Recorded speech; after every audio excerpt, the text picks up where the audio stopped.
Hello and welcome back again दोस्तों, कैसे हो आप सब। तो इस वीडियो में मैं साल 2015 में रिलीज हुई जापानीज बीएल मूवी 7 डेज को एक्सप्लेन कर रही हूँ। तो कहानी है सरयू और यूजुरु सेनोई की। सरयू फर्स्ट ईयर का स्टूडेंट है, काफी गुड लुकिंग, हैंडसम। इस वजह से लड़कियों के बीच वो सेंटर ऑफ अट्रैक्शन भी है। लेकिन इससे भी ज्यादा एक और बात थी जिस वजह से वो स्कूल में फेमस था।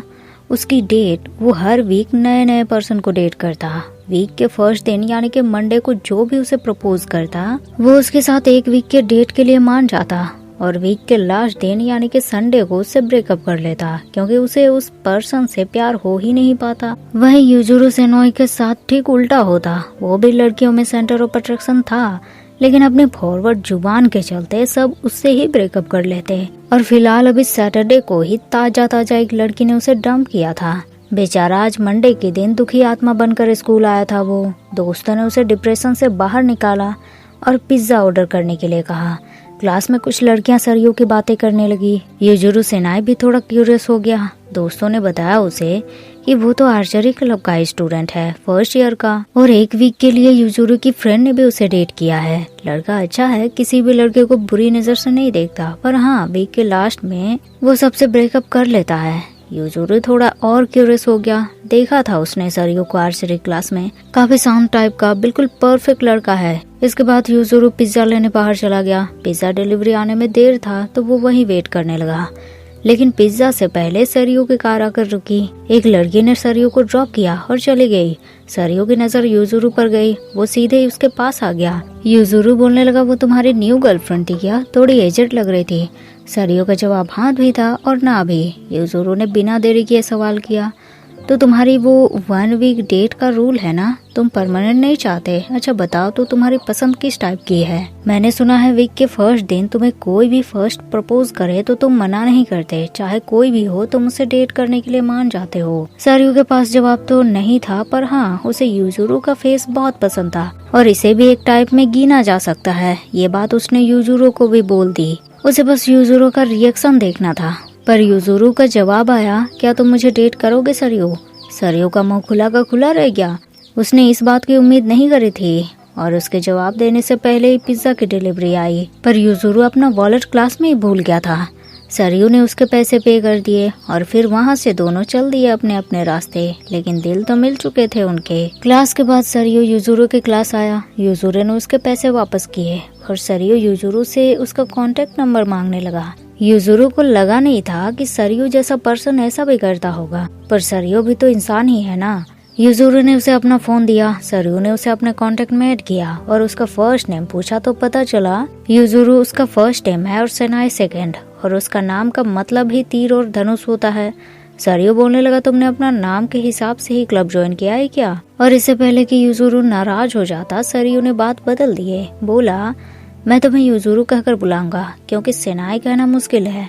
एक लड़की जिसने मुझे छोड़ दिया उसका नाम भी सेनाई ही था, तो तुम समझ रहे हो।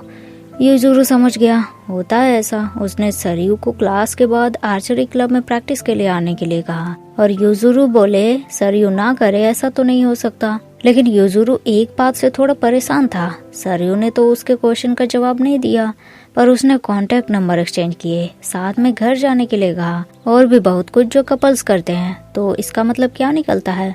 और बताया था सरयू ने कि किसी लड़की ने उसे डंप किया है, लेकिन ऐसा कैसे हो सकता है? मंडे की रात सरयू को उसी सेनाई नाम की लड़की का कॉल आया थी। तो वो पहले सरयू के भाई की गर्लफ्रेंड, पर लड़की थोड़ी ठरकी थी। उसे पसंद आ गया सरयू। उसने सरयू के भाई को बुरी तरह चीट किया और अब सरयू को परेशान कर रही थी, और सरयू चाह कर भी उसे इग्नोर नहीं कर पा रहा था। उसने कॉल रिसीव किए तो लड़की सरयू के पसंद के बारे में पूछने लगी, क्या वो उस लड़की से भी सुंदर है?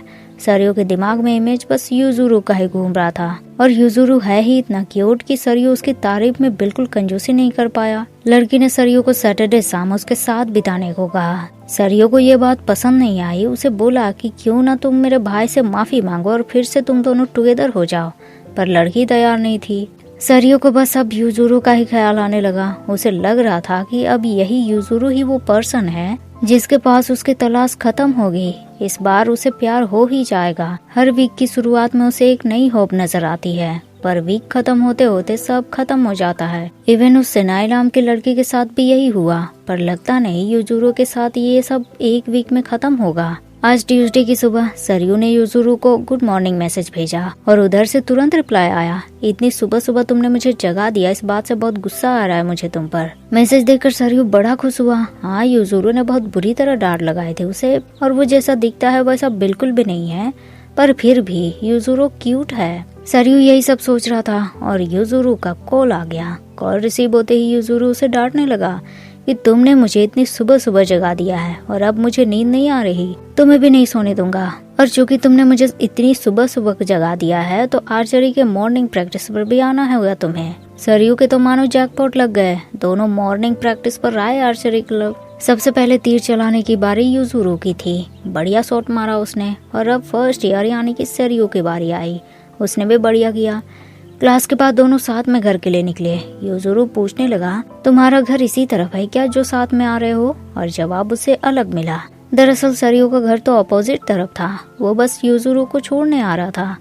यूजुरू पूछने लगा, तो अब हम डेट कर रहे हैं राइट? चलो 1 वीक मजे करते हैं। पर इन सब बातों पर सरयू का अलग रिएक्शन देखने को मिला। उसे यूजुरू के साथ 1 वीक नहीं बल्कि लंबा समय बिताना है, पर यूजुरू ये बात नहीं समझ रहा। सरयू उसे समझाने की कोशिश करने लगा लेकिन वो नहीं समझ पाया और बस जैसा यूजुरू ने कहा सरयू को बिल्कुल वैसा ही फ्लो में जाना पड़ा। फिर दोनों साथ में खाने पर गए। यूजुरू ने बोला उसे कि इसके बाद साथ में घर चलेंगे। सरयू अभी भी परेशान था, बोलने लगा, अच्छा यूजुरू, तुम्हें लोगों के साथ ऐसे रहने में परेशानी नहीं होती?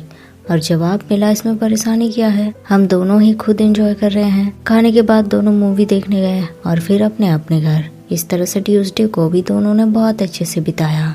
वेडनेसडे की सुबह दोनों की मुलाकात फिर से स्कूल में हुई। हमेशा की तरह सरयू को लड़कियां घेरे खड़ी थी। वो सरयू से इस वीक के डेट के बारे में पूछ रही थी और इसका जवाब यूजुरू ने दिया कि इस वीक सरयू उसे डेट कर रहा है।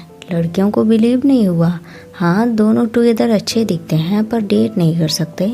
और फिर क्लास में यूजुरू लेक्चर सुनने के बजाय फिर से सरयू की सोच में डूब गया। सरयू बिल्कुल एक अच्छे कपल की तरह उसके साथ बिहेव कर रहा है। दोनों साथ घर जाते हैं, डिनर करते हैं, मूवी देखते हैं और फिर क्या, आगे का पता लगाने के लिए उसने अपनी दोस्त से पूछना सही समझा, जिसने पहले भी सरयू को डेट किया है तो उसे पता होगा सब कुछ। लेकिन दोस्त से उसे एक थप्पड़ अच्छा खासा लगा। अब एक लड़की से ऐसे सवाल तो ठीक बात नहीं है ना।